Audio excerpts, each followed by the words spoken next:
Well, good afternoon, everyone. Thanks for having me here today. My name is James Diego Rogers. I simply like to go by Diego. I have a Doctor of Psychology degree in clinical psychology. I am Chief Operating Officer for CRF Behavioral Healthcare, which is a very large nonprofit based in San Diego, California.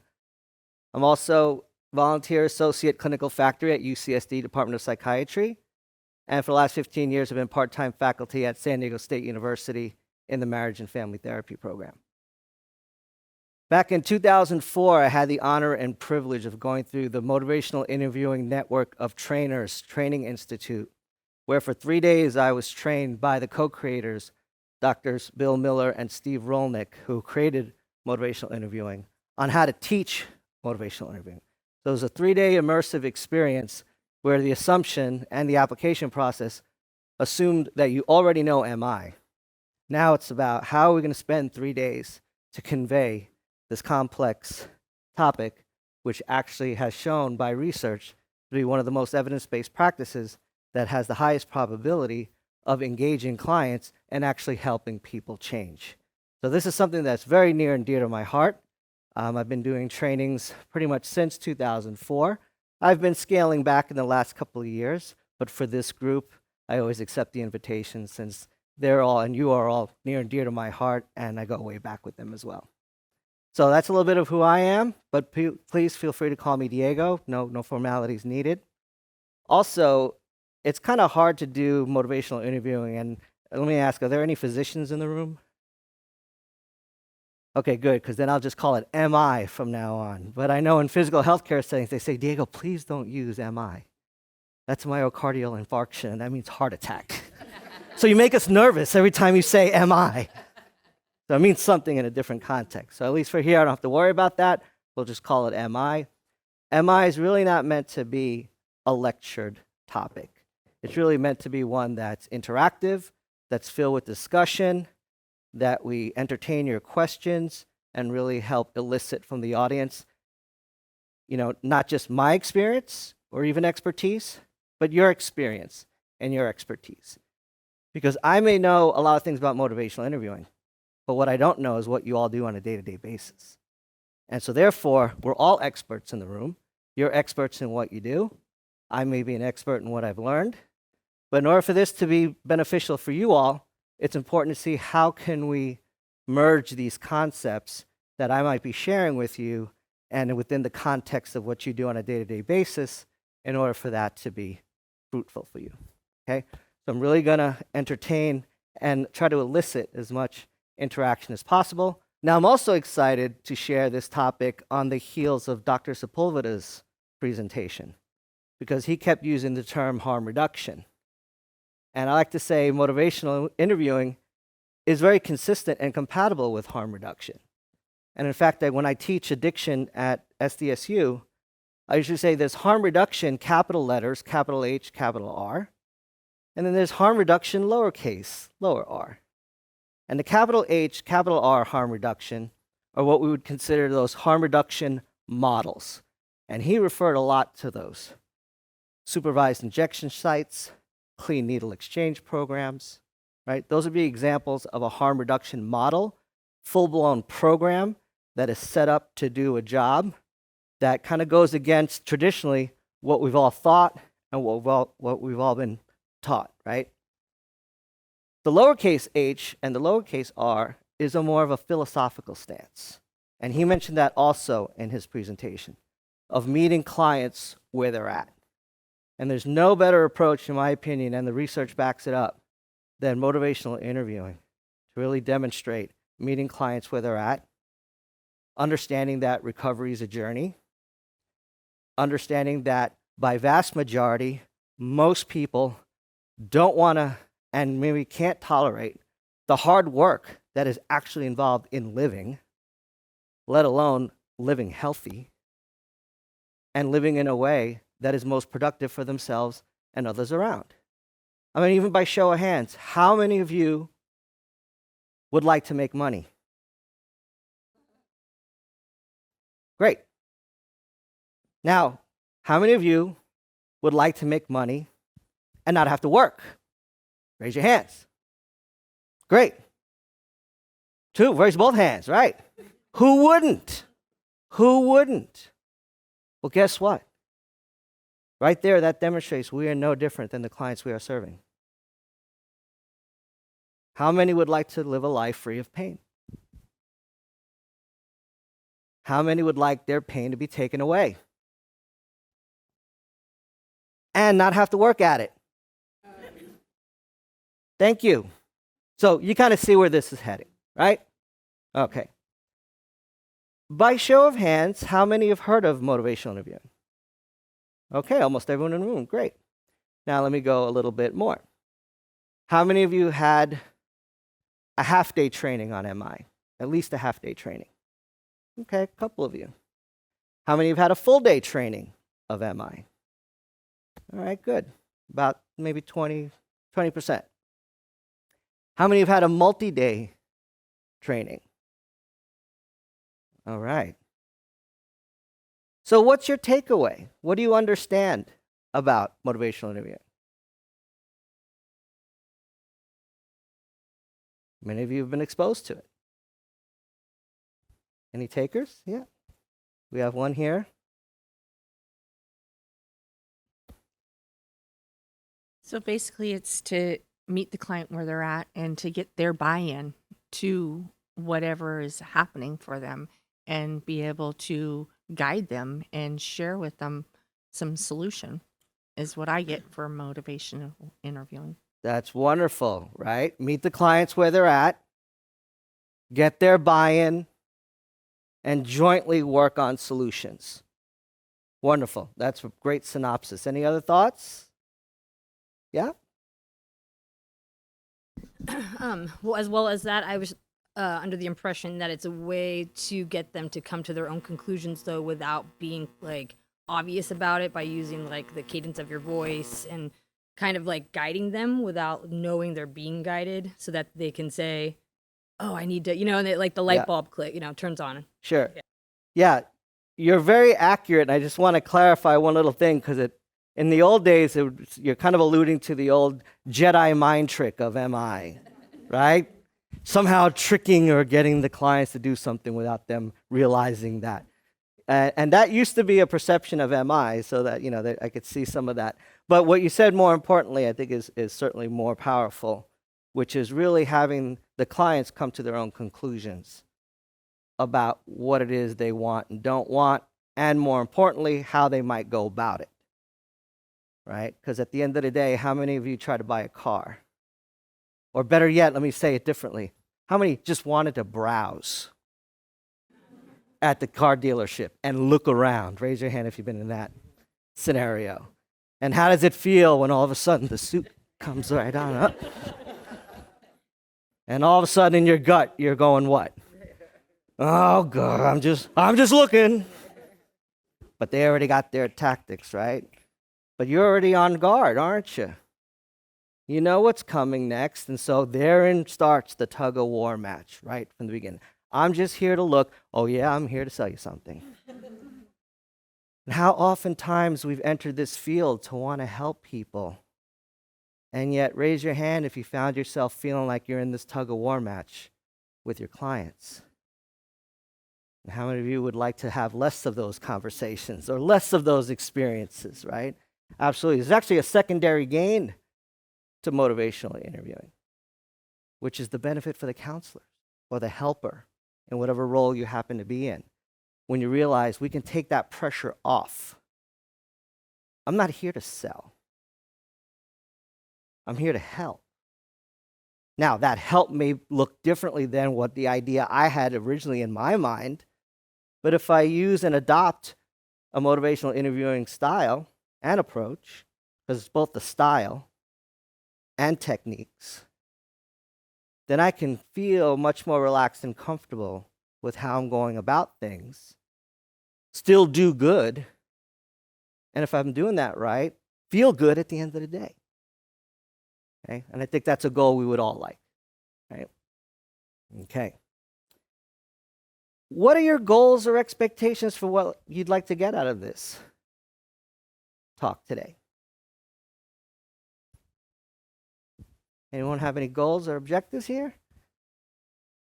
DUI treatment programs provide services to people who are mandated to be there. So it's not a treatment type that people are choosing to go to. They're mandated to get their driver's license back. There's many consequences if they don't attend. So utilizing motivational interviewing, in my experience, it's the perfect setting for that. And how do we help the individual DUI programs integrate motivational interviewing to help people in their program be open enough to say, yes, I do need help? And one of those, of course, would be maybe somebody suffering from an opioid use disorder or polysubstance use who doesn't want to reveal that, feel comfortable in talking with the counselor. And I think MI skills can help us do that.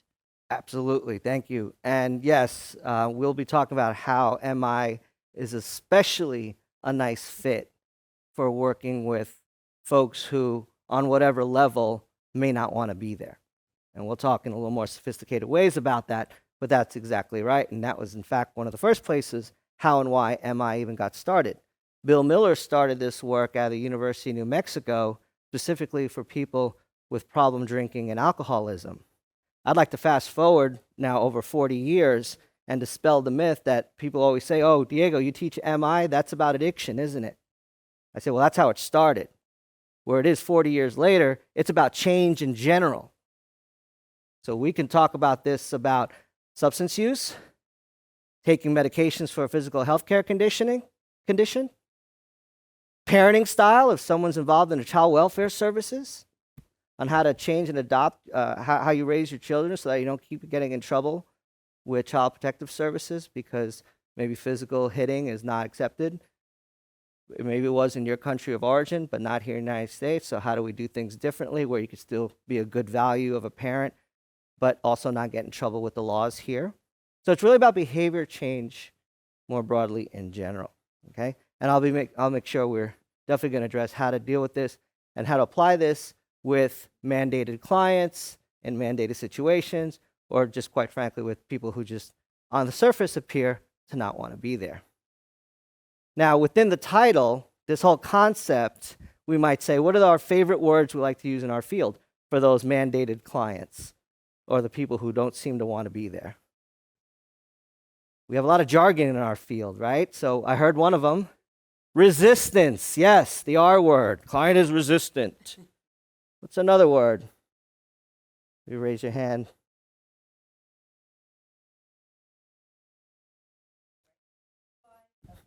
Offenders, even the word offender. Okay? They're resistant. They're in denial. And even the word motivational interviewing has the word motivation.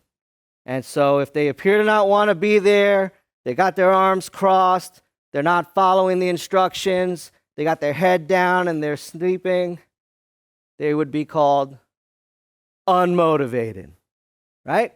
Okay, those are our beautiful words that we love to use, right? And then we put that in a chart somewhere, or we document that somewhere, and then the next person comes along and picks up the chart to continue work with that client. And what's the first thing they see? Great, this client is resistant, unmotivated, in denial. Wonderful, I'm so excited to work with you. But now let's turn over to Bob. This is my friend Bob here on the hiking trail. And if you could see that picture, Bob's been hiking, and all of a sudden he sees what? A steep set of stairs. Now imagine you're Bob, and you're on this hike. What's going through your mind right now? Raise your hand if you'd like to offer something. If you were Bob, honestly, and you encountered this on your hiking trail, what are your thoughts and feelings here? If I were Bob, I would say, I don't want to go up those stairs. Yeah, oh Looks boy. like too much work. A lot of stairs, too much work, I don't want to go up. Very good. What other possibilities might we have here up front? I can do this. The view up there is probably amazing. I can do this. I'm excited because that's the view. That's the whole point of this trail. Very good. Okay. So notice what we have already. what do we have? In one case, Bob is going to go in what direction? Up or down? Probably down based on that. And then in this direction, Bob is probably going to go up. Super excited about it, right?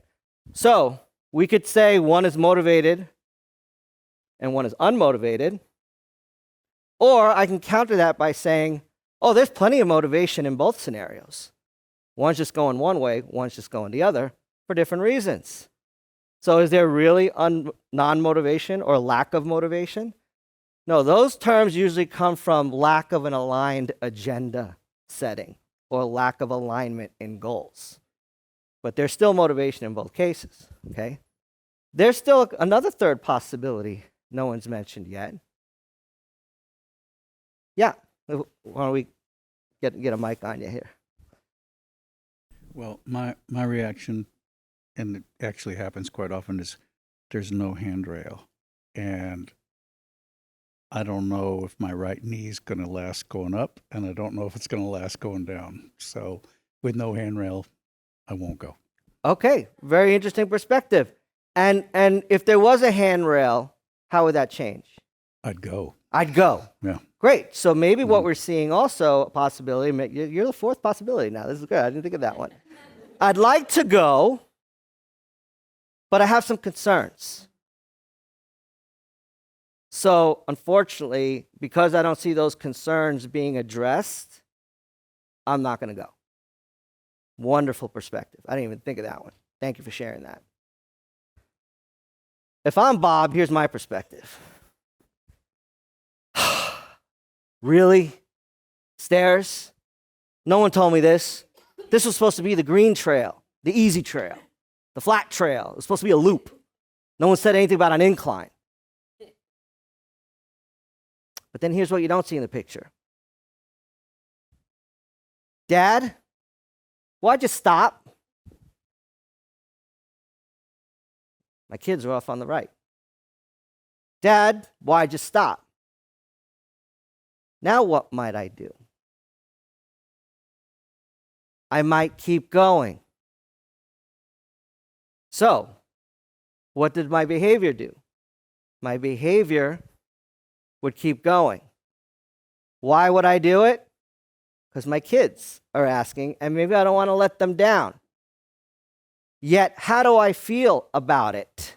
Perhaps.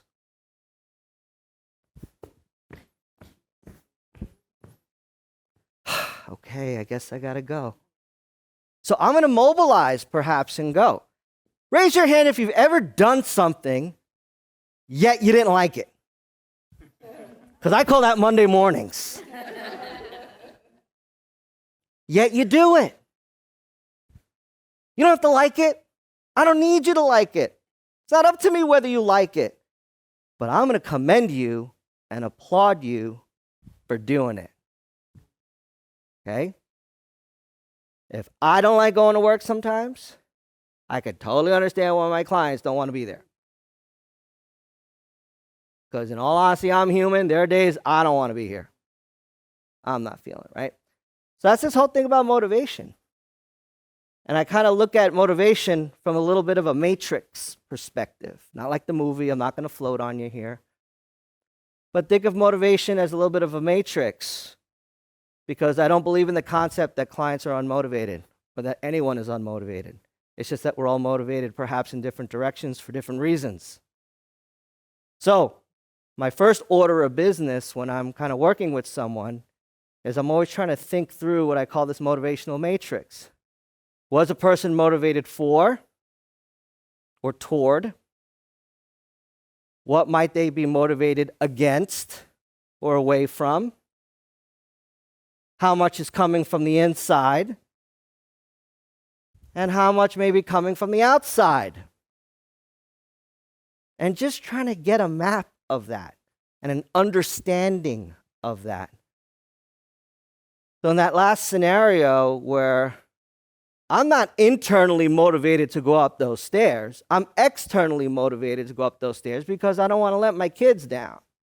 Now, I might feel good about it on the back end, But truth be told, maybe inside, I actually wanted to turn back around and go to the parking lot. Tell the kids, oh, sorry guys, this is, wrong trail. Come on, let's go back. Right? But no. So now we think of maybe especially that mandated client. What are they motivated for? Get their driver's license back. So if I have any hopes or expectations that the goal is sobriety, guess what? I ain't gonna like my job very much.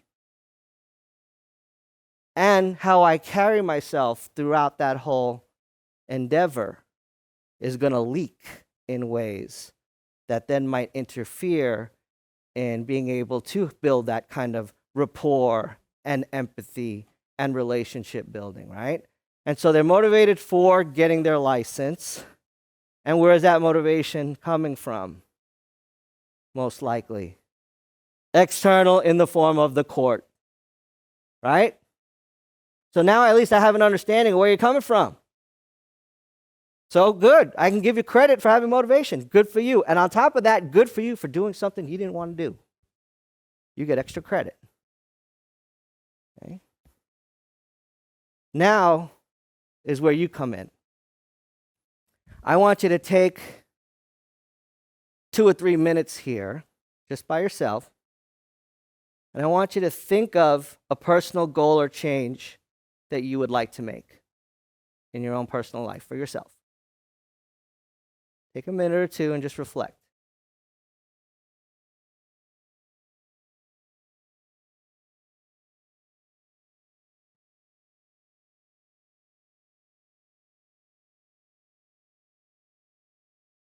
It could literally be a sentence, right? I want to lose weight. Or you could be more specific. I want to lose 10 pounds.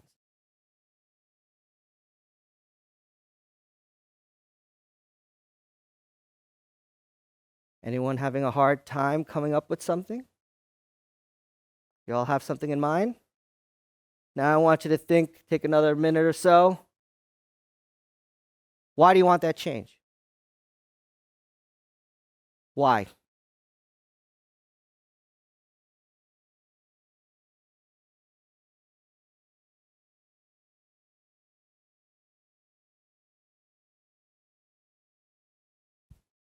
And now the biggest question, I want you to think of 2 or 3 steps that it would take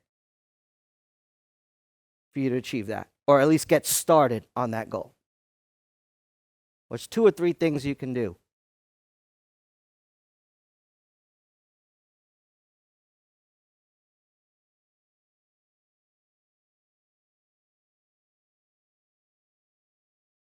And again, they could just be basic, simple steps.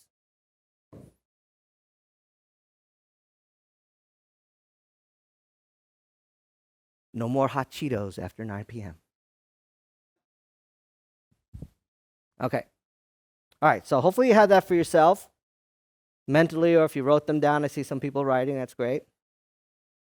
Now I'm going to ask you a different set of questions, and I want you to raise your hand.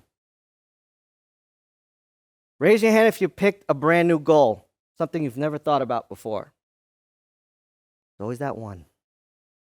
There's always that one. Good for you, though. You're into new territory, but there's always that one. So now let me ask the flip side. Raise your hand if you picked a goal or change that is very familiar to you or has been in your life for some time. 99% of you. Okay. Now, raise your hand if you truly had a hard time coming up with 2 or 3 basic steps on how to get there. Now, I love that because now I get to do the other side. Raise your hand if in less than 5 minutes you can come up with 2 or 3 steps on how to get there. Okay? Unanimous, 100%. So now the $64,000 question, now that the pyramid show is back on TV, right? That used to be a 70s reference, and now it's like back again. I can say this again. The $64,000 question that I have for you is, if you didn't pick something brand new and it's been familiar in your life for some time, and in less than 5 minutes you were able to come up with 2 or 3 steps on how to get there, why is it still in your life? Right. Why is it still in your life? We have a contributor here? Well, you weren't specific. You didn't say short term or long term. My goal is long term. So I just started my goal that I'm working towards. That's okay. So, Good. And point well taken. My goals need to be smarter. I understand. Specific, measurable, achievable, realistic, time limited, right? Smart goals. I gotcha. Good. Because change is scary. Because change is scary. This has been something on my mind and worrying me. Very good. Any others? Okay. Well, thank you for those contributions. Let me ask it a different way. If you were able to, well, let me say it this way. Question. And you can all say yes or no. Was it the what that was a mystery? Was it hard to figure out something to change? Yes or no? No. Was it the how? How to go about it? No. Was it even the why? I asked you to come up with a reason for it. Did you have a reason for it? Yes. So what to change is not the mystery. How to change isn't even the mystery. What's the mystery? The when. Well, the when. Let's understand this. And I like to say this a lot, especially to the students. It's not what to change, because if Dr. Sepulveda was here, he'd probably agree with the statement. Even people who use heroin and share dirty needles know that's not the best thing to do. So they don't need psychoeducation that this is a bad idea. Deep down, they know this is not the best thing I should be doing. And if you were to ask these folks, do you know how to get your hands on some clean needles, whether legally or illegally? Guess what? Yup. So it's not the what, and it's not the how. So from a strength-based perspective, I already believe that my clients know these things. Inherently, humans know what feels good, what doesn't, what hurts, what doesn't, what's right, what's not so right or even wrong. I don't need psychoeducation about all this. I also don't need a bunch of psychoeducation about how to live better. From their own starting point, they can answer some of those questions, at least begin the process. So that's not really the challenge, the what or the how, or even the why, because I know all the gym commercials say, find your why. And I want to say, no, it's what's the when, and it shouldn't be December 31st at 11:30 at night when you finally decide that in 31 minutes you're going to start living differently. Right? New Year's resolutions. Starting next year, I'm gonna. Last cigarette. Got 29 minutes to go. Because then I'm quitting. That's what I call the light switch effect when it comes to change. Just like with motivation. We use the word motivated or unmotivated. And on the same corollary, then people either changing or they're resistant, but simply put, not changing. So you're either motivated or you're unmotivated. You're either doing it or you're not doing it. You're either changing or you're not changing. How many choices? 2. This is the light switch effect.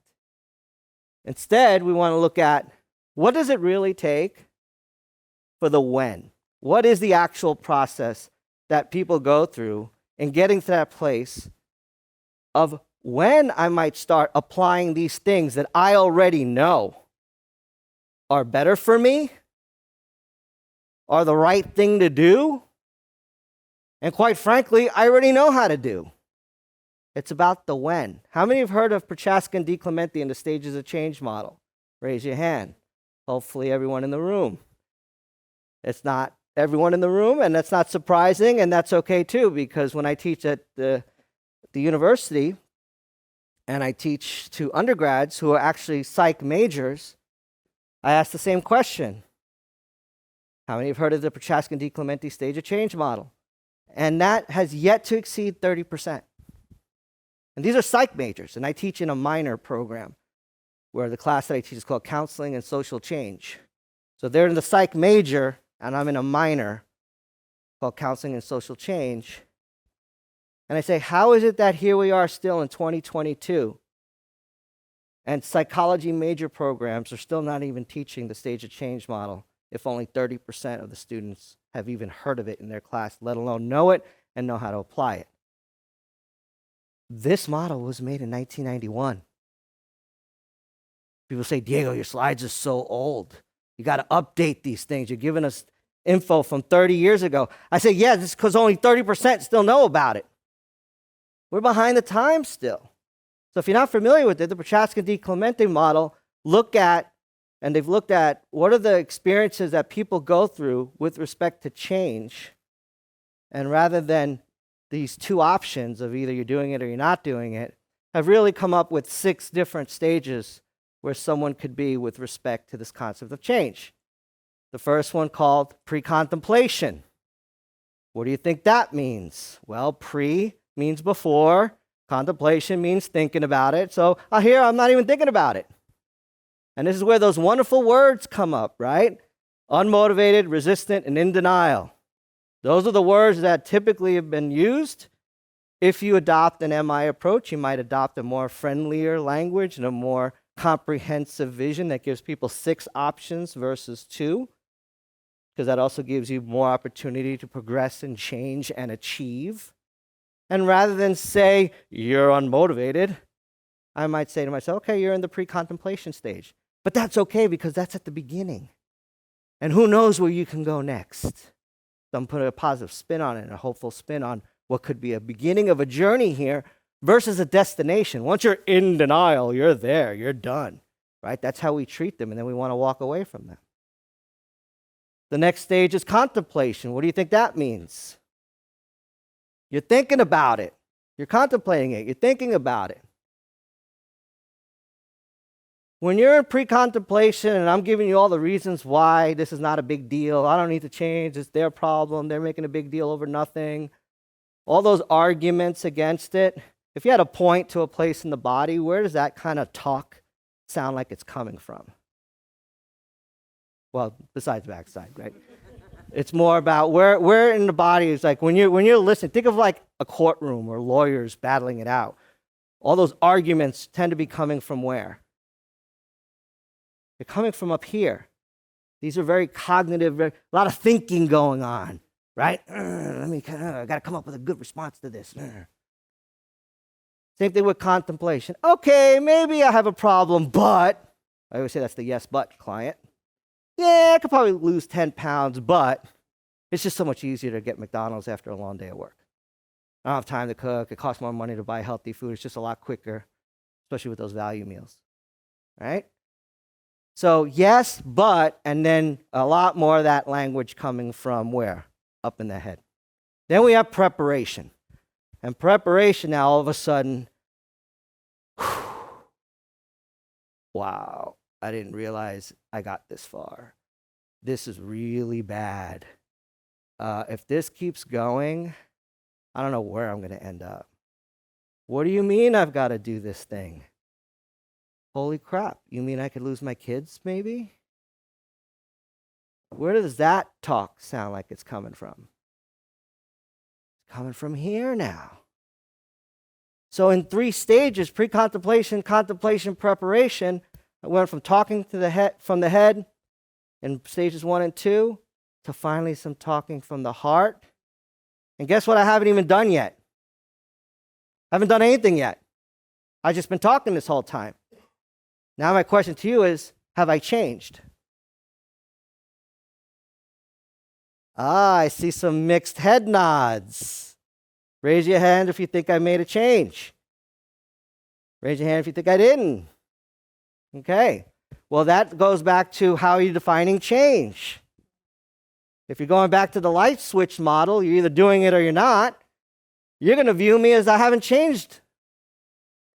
But if you adopt this model, I actually went through 3 stages without ever, as I say, getting off my metaphorical couch. My butt is still on my metaphorical couch. On the outside, it looks like I haven't done a thing. But what's the real answer? I went from pre-contemplation to contemplation to preparation. That's gold. In fact, that's prerequisite before what's going to come next. Action. This is now what we want. Unfortunately, this is what our field has been reduced to. In fact, we need some action plans. And then they changed it to service plans. But they still have to be behavioral and specific, measurable, achievable, realistic, and time limited, right? Yes, they have to be all those things. But there's actually ways to write even service plans that are not just purely action-oriented, because that's the disservice. Action is only one stage out of 6. I'm not even going to, explain action, because that's what we all want and expect. But if you do it for 6 months or more, you're in maintenance, and I put a happy face there because for some people that is the lifetime goal. You heard Dr. Sepulveda say that this morning about the shift with the medication-assisted treatment medications. Why was it that we were always thinking about it as a short-term endeavor and then at some point taper off? Well, if you're no longer using heroin on the streets and you're on the medication for the rest of your life and you've maintained a healthy lifestyle, no more ODs, no more emergency room visits, you're not homeless, you're not contracting something else, and you're not spreading something to someone else, well, guess what? Maintenance is the destination. Why would you rock that boat? So there's my little happy face there. But then, of course, within this model, we also expect and anticipate relapse, and we make it okay. It's part of the process. You heard him say, there's only that one person that might have succeeded all on their own with no help, but for that, there's 999 other people that really needed the help. Right? And so the relapse is okay. And then, I have a question mark after relapse because I truly don't know where a person is after that relapse. If I said to you, you know what, I was sober for 10 months, but then I had one fight at work, so I went with the guys after to a bar, and I got loaded, and I got home, and I got in a fight with my wife, and she was upset about it. And the next day, I woke up hungover, but I called my sponsor. My sponsor came over. We talked for an hour, and then he took me to a meeting. And I've been going for the last 3 days. What stage am I in after that relapse? I'm in action. I got right back on the horse. Great. And yet if I say to you, you see, after 10 months of work together, it took one instance to lose it all. This was all a big waste of time. I don't even know why I'm here. I'm all the way back to pre-contemplation. So the reality is after a relapse, I don't know where a person is on this wheel. And it's my job to try to understand where they're at with it. Now, these stages of change, guess what? It's not even motivational interviewing yet. But this is a kind of a precursor, or phase 1, if you will, to try to see, based on where a person might be, and I keep hearing this phrase, meet the clients where they're at. I like to be a little bit more precise. What stage of change are they in? That's what we're talking about. Meeting clients where they're at is what stage of change are they in? And then based on that, I'm going to adjust myself, my expectations, and how I talk to people. All the treatment programs in the world, no offense to any of them, pretty much all assume and are based on what stage? Action. That you're there in that mandated DUI class and you're going to be open and receptive to learn everything there is to learn and get ready to change your life about it. That assumes action. There's been studies all over the country. 80% of clients in any given treatment center are in some stage other than action. And who are our hardest clients? Pre-contemplation, contemplation, preparation. Why? Because on the surface, we treat them like they're unmotivated, or they don't want to be there, or they're not doing anything. So we almost have like a backwards healthcare system because they're also the first people we kick out of treatment. So arguably, the people who need the most help get the least because we like working with people in action. They're great. I feel so proud of my work because I have such good clients. It must be me. such a good therapist or such a good instructor, right? Okay. So really, MI was really built around how to really work with those harder to reach clients, how to maintain that positivity, that compassion, that empathy for clients that we originally on the surface would see as unmotivated, when in fact they're in the pre-contemplation, contemplation, or preparation stage. With that then, I know that these clients who otherwise would have originally felt, I would have felt helpless, powerless, maybe negative because of power struggles and kind of getting into all kinds of just weird conversations and dynamics or even full-blown power struggles and behaviors. Now I have a different approach that I could use. And many of you are already familiar with then the MI approach, right? As you've mentioned. And a lot of people do think that MI, oh, that's for therapists, that's for counselors. Diego, I don't do that kind of work. I'm trying to run a class. I got to keep the agenda moving, and I don't have time to have these kind of conversations. Yeah, it used to be that, people thought MI was about 45-minute counseling sessions, and it's not. They're even teaching it to use with corrections officers in prisons and how to have what's called corridor conversations on something as simple as the cell opens up and it's time to go down to the showers, and someone doesn't want to leave the cell, but it's time to go to the showers. So we could have a conversation that's likely to escalate, or I can engage in a conversation that's likely to de-escalate and cooperate, okay? So MI, by definition, is a collaborative communication style for strengthening a person's own motivation and commitment to change. How do we do that? By eliciting and exploring their own arguments for change. And we call that change talk. And the research has shown the more a person talks about changing for themselves, the more likely they are to act on it. So where is that all coming from?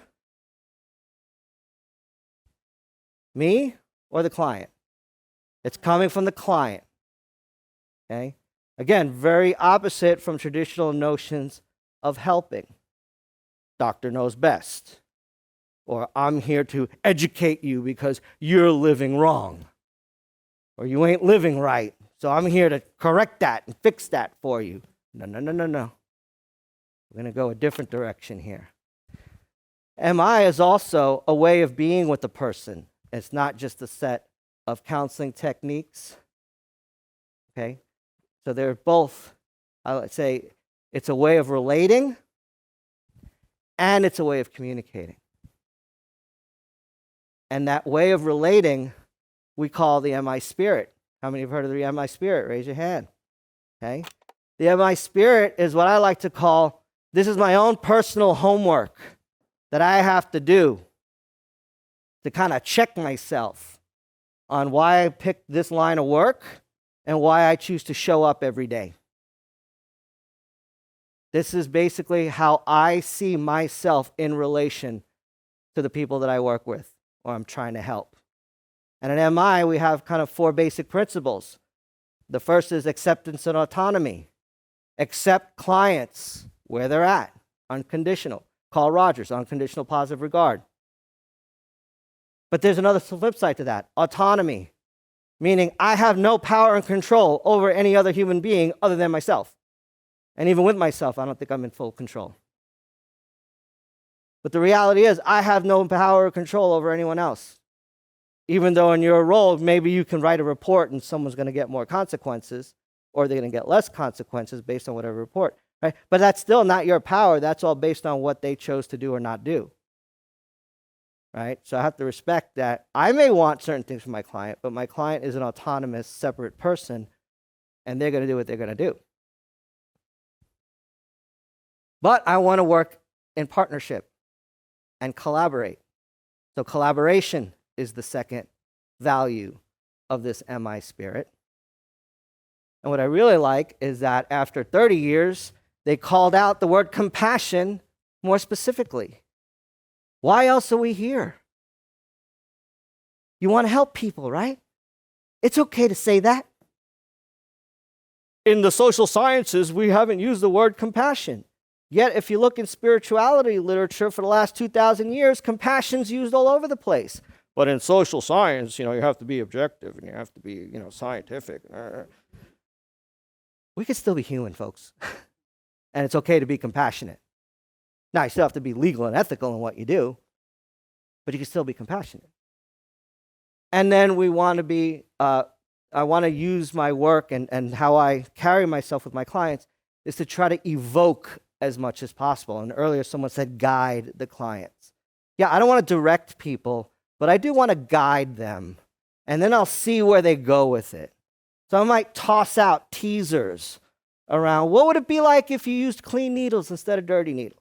I know you don't want to be here in this mandated class, but just imagine, what if you just came every week and did what you had to do? What would life look like for you 18 months from now?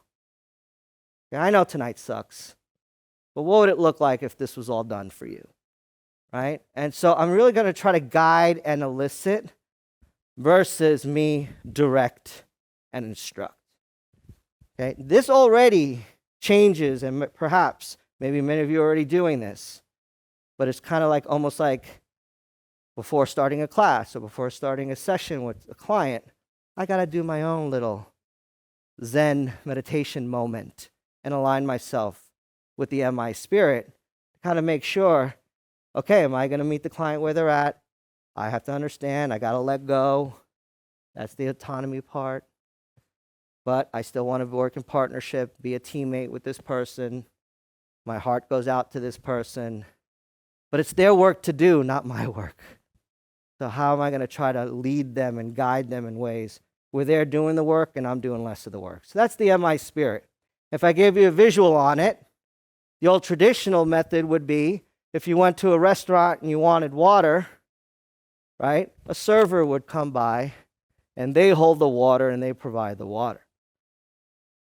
The opposite viewpoint would be the MI spirit. I got the wishing well here. The client is the well. Where's the water? In the well, which is the client, which means I just got reduced to the bucket. And guess what? I'm okay with that. So, when we talk about how to engage clients who are difficult or mandated and don't want to be there, first thing we say is follow the rule. Follow the rule of MI. First thing we want to do is resist the writing reflex. Now, the writing reflex is something that's kind of unique and inherent to all helpers. As helpers, you want people to feel better. So what's the first instinct or reflex that you tend to do, or we all tend to do, when we see people doing something that's going to hurt them or get them into trouble? We want to save them. We want to fix it. We want to point it out and correct it. We call this the righting reflex. We want to make it right. So here's something that we have to force ourselves to do, the very opposite of what's in our DNA as helpers. And that's bite your tongue or sit on your hands. Okay? Your instinct is going to be, oh, but if you just resist the writing reflex, try to stop yourself. Notice when it kicks in, try to stop it. Next, we try to then understand. Let's understand where this client is coming from. Let's let them air it out. As I say, give them a release valve. Give them some air time without you correcting it or without us correcting it and trying to say how that's wrong or that's bad or I have concerns or that's dangerous. No, just let them have it for a while. Because through this is how we're going to learn how to listen empathically. And then we're really going to hear what's going on for them in a way where they're not blocked. They don't feel like they need to be censored. They don't feel like they have to censor to you. And if they can feel that you're allowing that space in a genuine and compassionate way, that's ultimately where the trust is going to come from. So we have to create that safe space and outlet for that trust to develop. And then as we listen empathically and do more of that, then along the way, we'll have some opportunities to try to elicit change talk. So that's the rule of MI. First, resist the writing reflex. Next, try to understand where they're coming from. listen empathically and truly be attending and be present. And then at the end or after some time, they'll even then try to elicit or guide toward change. So here's a cartoon for you.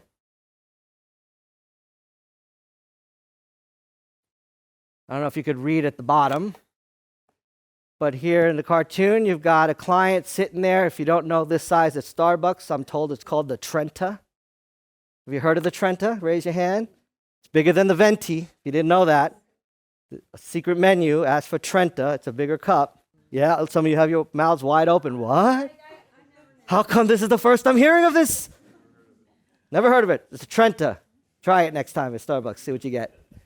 So here's the client coming in with a Trenta. And what's the counselor say at the bottom? I have a theory about your insomnia. What did this counselor immediately engage in? The writing reflex. And here's the challenge. Even when it's jumping off the page, even when it's so obvious and blatant, I'm asking you to don't mention it. But Diego, then I'm not doing my job. I'm being unethical. Okay, hang on. You get the A+, you know the answer, great. But who needs to know the answer? The client. So that's great that you already know the answer, but the client needs to know the answer. Now, go back to that car sales experience. When you were just browsing, were you going to let that car salesman bully you into buying a car that day? Heck no. Okay, so same scenario. If a client is in some stage other than action, they're pre-contemplative, contemplative, or in the preparation stage, they're not ready to hear it, let alone buy it and do everything that it takes to go through with it. So, if you want to win them over, and if you want to build that engagement and build those relationships and have less arguments, and at least have some things go a little bit more cooperatively, then we bite our tongues. We sit on it for a while. Okay? Lots of research shows that over the years in counseling, transcript studies and stuff like that, outcome studies on counseling sessions and even short conversations. Normal reactions to when people or clients felt this writing reflex or they were kind of taught or told what to do.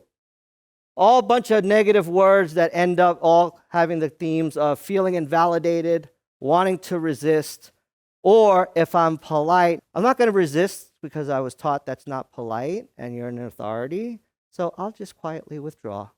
I'll smile and nod, but I won't follow through. But at least in front of you, I will look like I'm agreeing with you. Okay? Now, on the flip side, normal human responses when people felt listened to, when they were asked to give their own input or have their hand in the mix, and they truly felt that the counselor was truly attending, present, and compassionate, right? This empathy word. They felt affirmed, they felt accepted, and they approached and engaged more in the treatment or services. So now this is where you all have to be experts.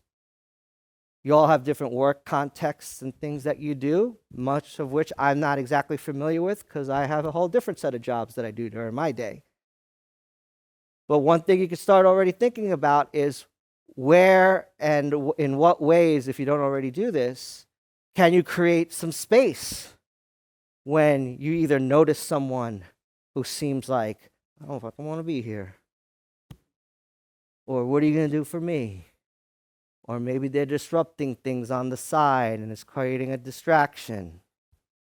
Or you're genuinely concerned that, wow, they don't realize what's coming next if they don't kind of start participating more. How can you maybe create some space to have conversations that allow them to, where you can meet them where they're at, give them that space where it's safe and okay to let them vent, and you kind of try to win some points just by following that rule. Resist the writing reflex, try to understand by listening empathically, and then where possible, try to guide them toward, okay, I hear you. I know this is tough, but if you think about it, we just get through these next couple of weeks, maybe this could happen, right? And it's up to them whether they take that bait or not. It's almost like fishing. Toss out a line, see where it goes. That one doesn't work. Toss out another line, see where that goes. Versus, well, you really need to be here. This is your second DUI. And if you don't, participate, I'm going to have to do A, B, and C, and you're going to go back to jail, right? And that can take us down a whole different type of conversation. Not saying you guys do that, but that's certainly, under the writing reflex, maybe perhaps very tempting to go. So what are we trying to do with MI? There's 4 processes we're trying to cover. My first order of business, first off, I got the stages of change in the back of my mind, right? I'm trying to see where my client's at. That's stages of change. I've done my MI spirit. Okay. Going to try and get myself mentally prepared for my next client or my next class. Now, what's my overarching blueprint or roadmap in truly using MI? My first order of business is to engage. My second order of business is to find the focus, which is getting agreement or alignment on the goals, treatment planning, if you will. And in some cases, that's already prescribed for your clients. A judge already set the agenda, right?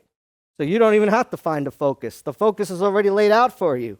But that means maybe you have to spend more time on the engagement side because they're mandated, and that's going to be maybe a harder sell for them. I want to elicit things from them as much as possible. Here, I just share with you some information. What do you think about it? How can you apply this? What's one thing you could try in your life? What stands out to you the most, right? So I really want to try to elicit and have them be active participants in this journey. I don't want it just coming from me. And then ultimately, we get to a place of planning. Where are you going to go with all this? And the whole time, it's all on them. What do you think about this? What parts stand out for you? What do you want to get out of this? Where do you see yourself going? Notice, and that's not coming from me. I'm going to wait and see what answer I get from them. Kind of fast forward here for a second. So one of the micro skills now when we get into the communication, you've probably heard of this if you've had MI training, and that we try to speak in what we call the OARS. Raise your hand if you heard of the OARS. Okay, about a third of you. So if you don't know what the OARS are, the OARS is an acronym on how am I, either as an instructor or even as a counselor, how am I going to try to speak? And I'm going to try to frame my language in what we call open-ended questions. That's the O. Affirmations. R's reflections. This is that basic counseling 101. I had a hard day. Sounds like you had a hard day, right? Where you're just kind of paraphrasing and repeating back. There's different levels to reflections, but I'm going to keep it simple for today. And then summaries. Now, when counselors speak as much as possible using their OARS, this really increases the likelihood that clients will experience you as compassionate and empathic. And when we speak outside the OARS, so if I just rattled off a bunch of closed-ended questions to you all, I'm doing it today because of the taping situation, right? But do you drink? Have you had DUIs? Have you ever been arrested? And I'm just going to go down these questions. That's an interrogation. That doesn't feel good after a while. So if you want to have a conversation and engage someone, you could take any closed question and make it open. You could take any piece of information that you're wanting to get or access from the client and turn it into an open question so that you have more of a dialogue. And already by having a dialogue, people feel more included, right? That's why we want to use as many open-ended questions as possible. Affirmations. Affirmations are when we take something, first off, if someone gives you something positive, like, hey, I just lost 10 pounds. And you say, congratulations, that sounds great. You lost 10 pounds, you look great, right? That's a positive exchange, positive to positive. That's still an affirmation. A real powerful affirmation is when someone gives you something negative and you find a way to make it positive. So a client might say something like, I've lived on the streets my whole life. I know nothing different. How can you turn that into an affirmation? So it seems like you would have some street smarts. Yeah, very good. Yeah. You must be really resilient. You must be really strong. Now I'm going to follow it up with an open-ended question. How are you able to do that? Affirmation plus open-ended question, A plus O. It gets to a point where you get skilled enough in MI that you only speak in the OARS, and then you start weaving them together. So now if I said, based on that kind of fictitious little exchange there, if I'm talking to a client, I might say something like, sounds like you're telling me you lived on the streets your whole life. I want to commend you for being able to survive such a difficult set of circumstances. How were you able to do that? I just did a reflection, an affirmation, followed up by an open-ended question. RAO. And this is how we kind of try to frame any opportunity. Again, whether it's a 5-minute conversation in the hallway, whether it's a 5-minute conversation before or after a class, or whether it's a 30-minute counseling session. I am going to try to speak using my OARS the whole time. And the visual here is my client's on the other side of that lake. I'm on this side of the lake. It is my job to get into the rowboat, use my oars to try to learn and get to their side of the lake so I could see the world from their perspective. It's called using your oars. That's how we engage. Focus is when now you're trying to then establish what's the commitment, what's the goal, what are we working on here together. I'm going to go a little fast on this one here because, again, I think you're in a context where it's a little bit more prescribed for them, if you will, for lack of a better word, right? But even there, they may not want to be here. So it's like, okay, then, sometimes I know as a teacher, I do this with, undergrad students. It's like, okay, I get it, you don't want to be here. I equally need to not have you be so disruptive. So let's come to an agreement on what's going to work for both of us. Now, I'll still have to evaluate you the way I have to evaluate you. You know the syllabus. You see what's expected of you, okay? But you being in the third row, coming in late, and slouching out and then sleeping is a distraction to the rest of the class.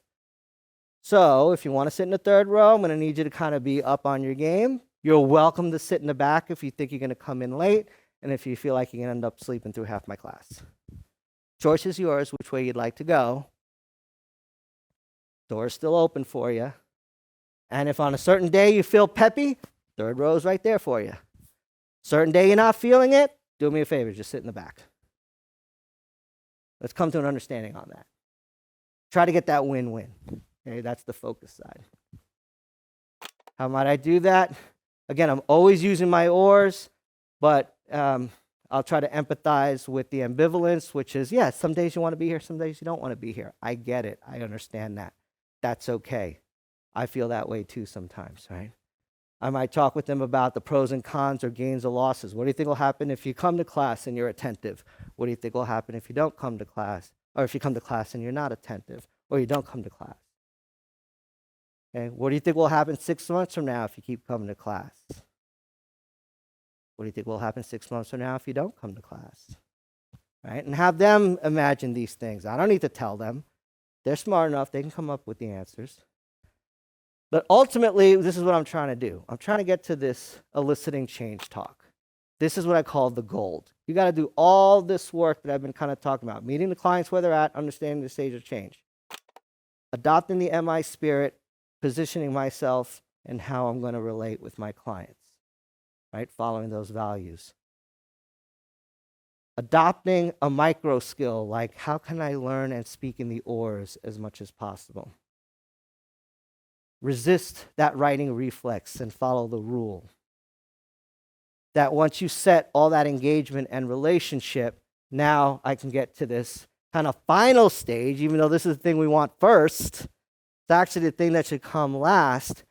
How do we elicit that change talk? Because the ultimate goal of MI is for the provider to guide the client to discuss his or her own reasons for change in a compassionate way that respects their autonomy. That's where I want to land, but it takes me all this other work and preparation to set the stage to get to that place, not the other way around. And the research has shown the more a person talks about change, especially in the context of a helpful person or relationship,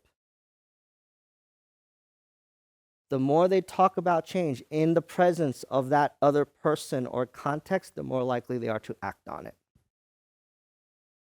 Because they feel supported, they feel heard, they feel they have someone that believes in them or that thinks it's possible, or that, if nothing else, wasn't a jerk to them. Because I know I grew up in the South Bronx, and we used to have a lot of cops walking around, okay, in the neighborhood, making sure us little kids were doing okay, not up to no good. And I remember the ones who used to walk around with their batons and twirl it and remind me who was in charge. And I remember the ones who didn't, who were cool, who played with us in the playground, and then even took us to Yankee games on a Friday night to engage and relate. So when Officer Joe walked down the street, guess who got my respect? Officer Joe was the one that took us to the Yankee games. So Officer Joe got it. But when Officer Mike walked down the street, what you guys up to? Okay, he didn't get no respect. He got my fear, but he didn't get my respect. The difference. Who do you think inspired me to want to do right? Officer Joe. Okay. So, how do you know when you have these opportunities for change talk? We listen for those, or we look for those darn cats, I like to say. Look for those darn cats. Anytime you hear a client say anything about a desire, an ability, a reason, or a need for change, that's the darn. That's where my ears perk up like those cats. Oh, there it is. I got a shot at change talk right here. So when a client says, I don't want to be here anymore, these classes suck, I don't want to have to be in trouble. Being in trouble's terrible. I want to get out of here. I say, great. That's a great goal. In fact, I want that for you too. I want this to be done with as quickly as possible for you, with the least amount of pain and suffering. And I agree with you. I hope we never see each other again, no offense. But that would be a great life for you, wouldn't it? How can we get there? So that's the desire. Right? Or, I used to be a lifeguard. You can't tell. I used to be a lifeguard. So there was a time I was fit. Great, you have an ability, even if it was 30 years ago, but you have an ability. How can we try to build some of that back today? Maybe not exactly the same, but somewhat the same, or at least a couple of things we could borrow from that time back then to help you get to this goal of losing 10 pounds.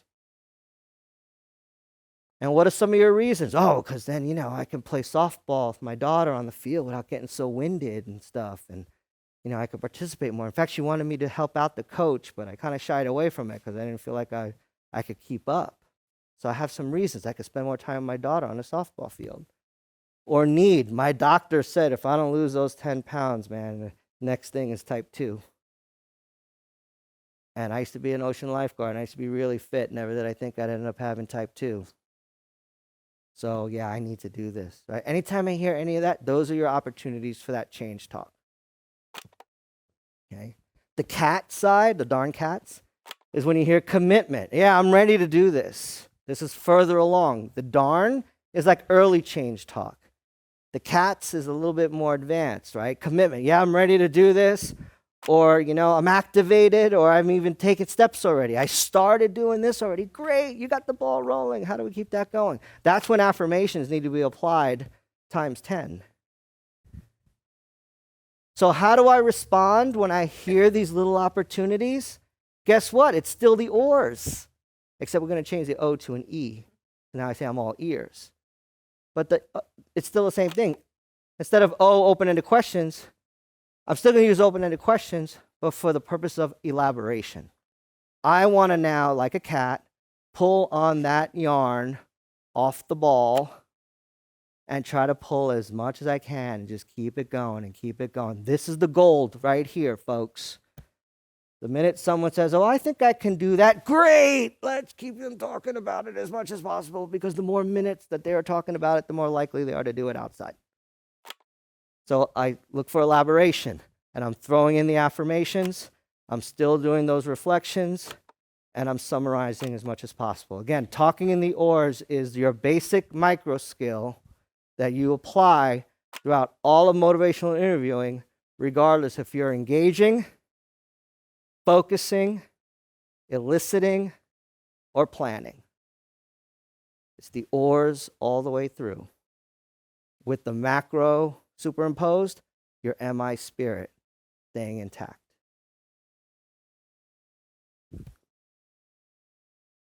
If we believe in a thing called change talk, which research shows helps people change, the opposite side of that coin is called sustained talk.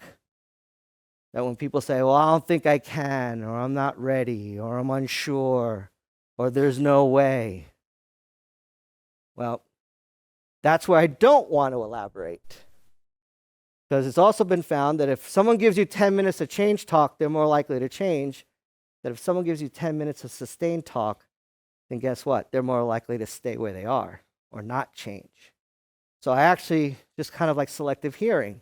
I might want to ignore or not respond to the negative side of that coin and instead focus more on that positive side. And then understand that there's even yet another distinction. So change talk and sustained talk are flip sides of the same coin. The thing is, here, they're both about the behaviors. Going to the gym or not going to the gym. It's still about going to the gym. One is change talk. Yes, I want to go to the gym. Sustained talk. No, I don't have time to go to the gym. I'm too busy. That's different than this concept that we've said at the beginning of this, which is that concept of clients being resistant. We've actually been using that word incorrectly for a long time. In fact, if you follow this model, you would say when clients appear resistant, they're actually engaged in sustained talk. Resistance, the original definition when counseling first began, is a resistance is a breakdown in the therapeutic relationship.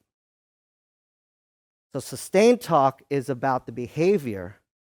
Resistance is about you. I got a problem with you. You're not listening to me. You're speaking to me rudely. You're talking to me like a child.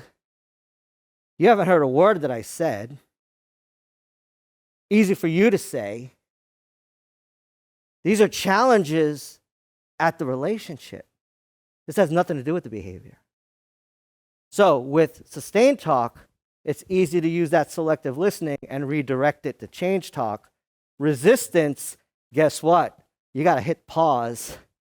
Think of your MI spirit, because chances are where there's resistance, I may not be doing a good enough job on my MI spirit, or I may have kind of deviated from it a little bit.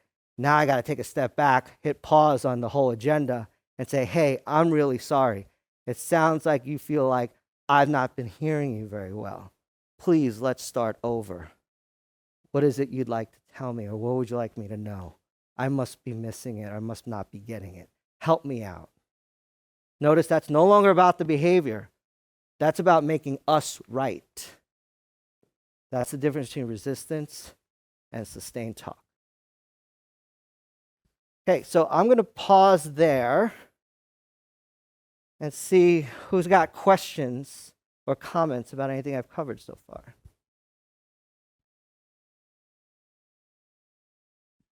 So I just wanted to share, recently I've been going back into direct services because of being shorthanded, and so I'm working with clients again. And some of the services that I do is the group services, and I've been sharing with the clients, we're the lucky ones, right? We're here because we didn't have to die before we came in to at least being able to do this service, right? And just sharing with them regarding that you guys are choosing to be here, and sharing with them that they have a choice, whether they want to believe they have a choice or not. And just by giving them those affirmations and congratulating them for being present during the services, I've been getting more of them, their buy-in, and even to be able to participate in the sessions rather than just shutting down and them not talking or participating. And I tell you, there's been some really great groups that I've been having lately because of that opportunity. And that's what I hear you saying today in your presentation of getting their buy-in, and by giving them the affirmations and letting them be part of. And it's pretty awesome. Thank you. Well, that's great. No, thank you for sharing that, because you've already started it and you've seen the results. You've affirmed them, that helped give them empowerment, and also brought them into engagement. And that's wonderful, and that's a great gift you gave them. Thank you. Any other questions or comments?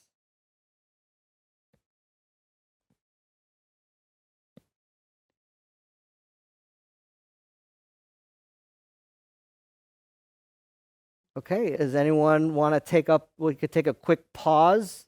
We'll stay where we are, but is anyone willing to come up and want to do a demonstration? Yeah, we got one? Great, come on up. All right, very good. Okay. Hi, Janae. Thanks for coming in. What brings you in? I really want to lose weight. Hmm, I think I want to. My goal is 100 pounds. I've wanted for quite a while, but I'm not actually doing it. okay. So it sounds like you've been thinking about this goal for a while. And when you say a while, how long is that? Gosh, for at least 15 years. 15 the years? number keeps changing as I keep gaining weight. I see. So when you say the number, which number do you mean? So at one point, I was like, I want to lose 25 pounds. And then you gain weight, and then all of a sudden it's like, oh no, I want to lose 100 pounds. I see. Okay. So because it's been on your mind for a while and maybe you haven't achieved that goal, your goal keeps changing and increasing with respect to what you want to lose. Okay, great. What are some of the reasons why you want to do this? I'd like to be comfortable in my own body. I'd like to be able to shop anywhere I want to shop. Okay. I'd like to be able to be more active. Those are great reasons. Yeah. Tell me about comfortable. What does being comfortable in your own body mean to you?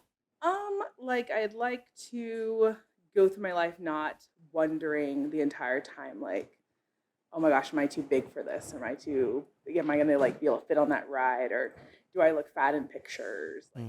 Does that make sense? Sure. So it kind of sounds like you're worried about how this impacts some aspects of your life, whether it's participating in certain activities, going on a ride, or where you go shop, and how clothes may look on you, and also in pictures and how they may look like. Yeah.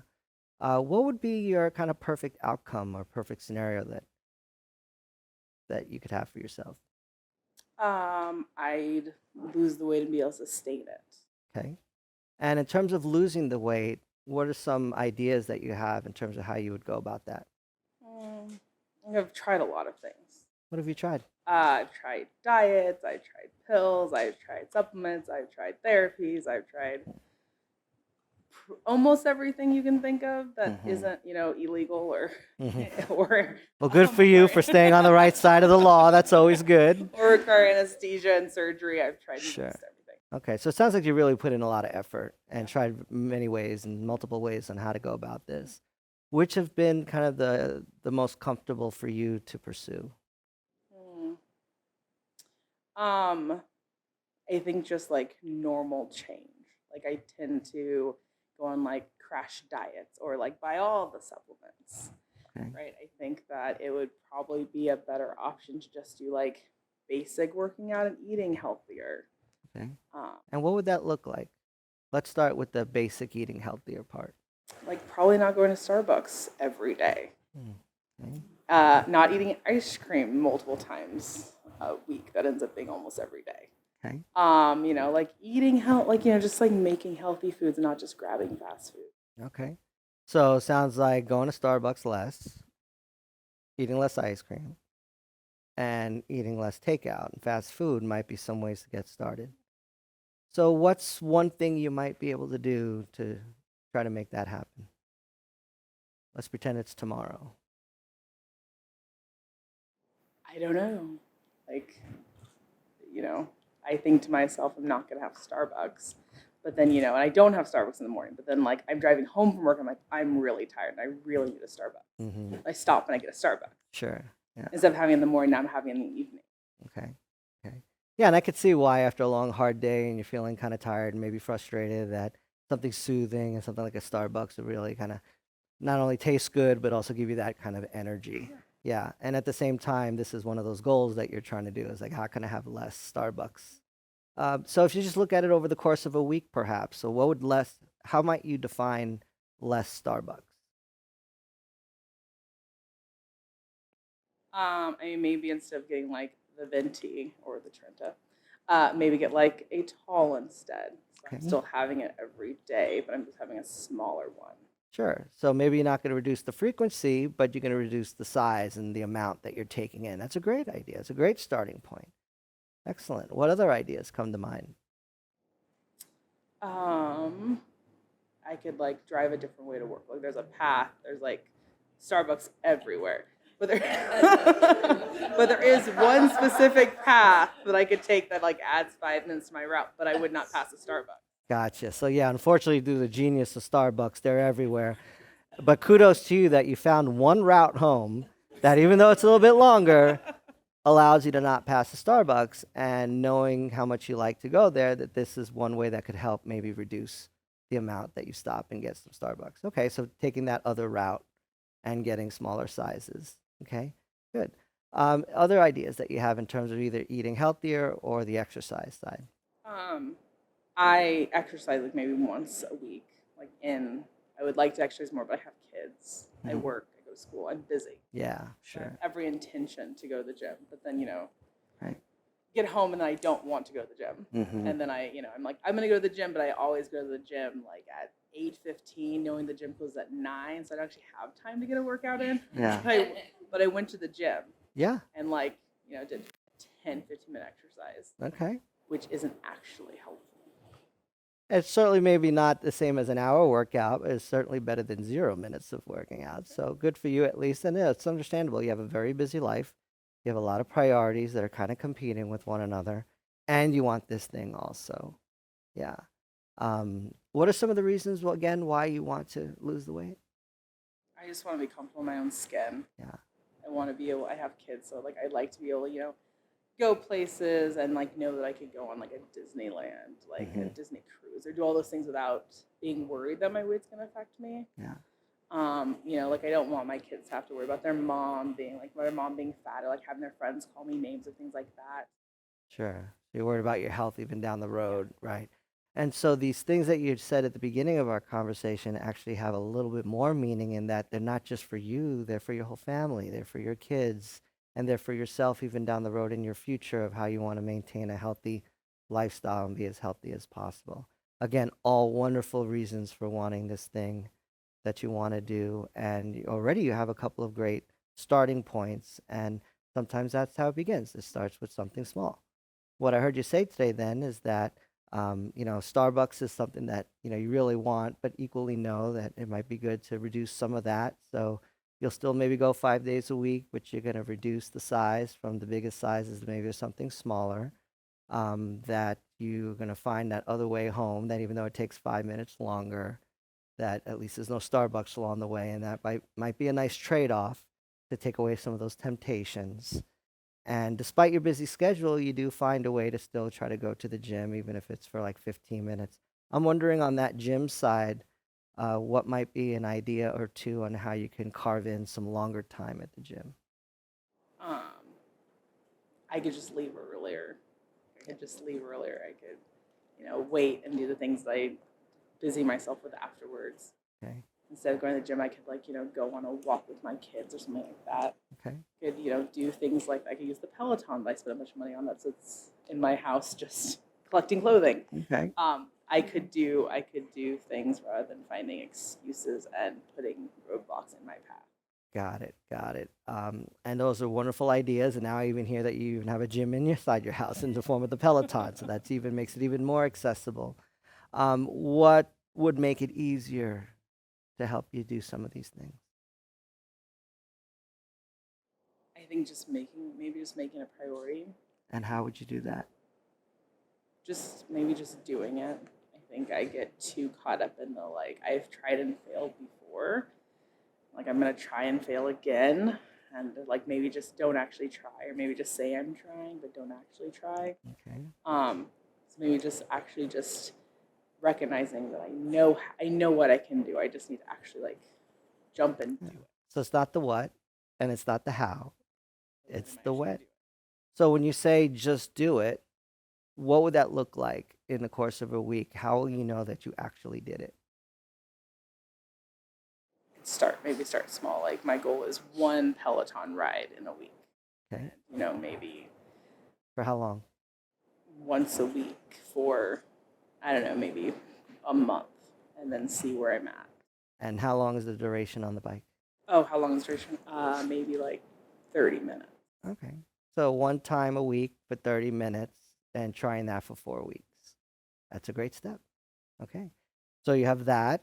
You have taken a different road home, and you have ordering smaller sizes. Those are 3 great places to start. I want to thank you for sharing this, especially in front of a crowd. And I commend you for having and wanting those goals, because it sounds like not only for you, but for your kids, that this is something really important and that's something that you really want to achieve. And I wish you all the best with that. Thanks, Janae. Take care. Yeah.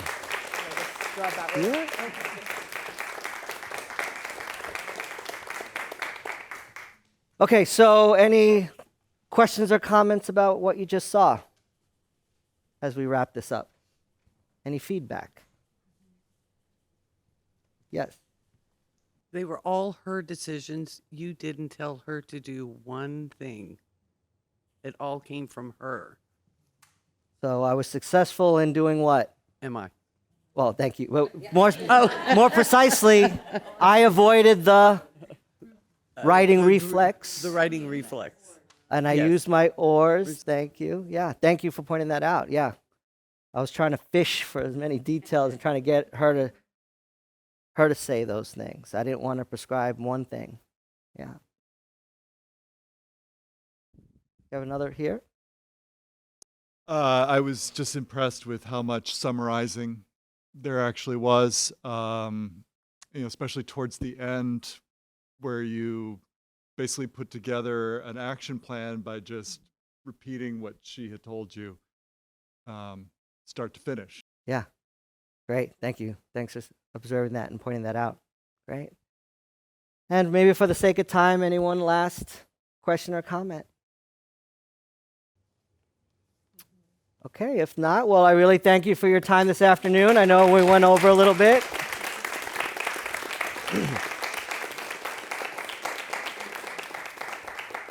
And I just want to end by saying I commend all of you for the hard work that you all do. Please keep it up. It's very important work, and you are saving lives out there. So thank you.